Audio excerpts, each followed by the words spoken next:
Mother Nature put on quite the show last night. Another eye-catching display of the northern lights in Greater Vancouver. CTV's Kevin Chirac has a recap and explains why 2024 has seen a whole lot of aurora borealis.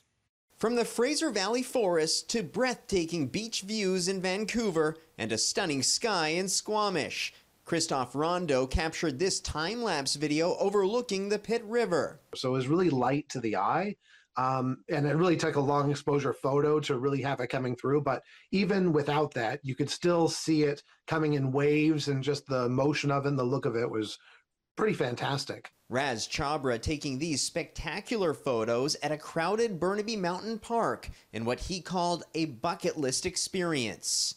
Lights were dancing, red, green. I mean, it was a magical experience for me. It was a strong storm. It wasn't as strong as the one in May, but it still was able to give people a spectacular viewing. Here's what the show looked like in May. Astronomer Aaron Boley says 2 stellar shows in a matter of months in Greater Vancouver isn't as unlikely as you may think. The sun goes through phases of higher activity. He says the sun goes through 11-year cycles and we're nearing the peak of increased magnetic activity, with some severe storms even causing power outages and interfering with satellite navigation systems. These things called these coronal mass ejections, where the sun ejects plasma out into space, and sometimes the Earth gets in the way, and that creates a geomagnetic storm. And a show of dancing lights that makes for a great photo, but don't expect an eye-catching encore tonight. The forecast is not nearly as good. And though there's no exact timeline if aurora will return to Greater Vancouver,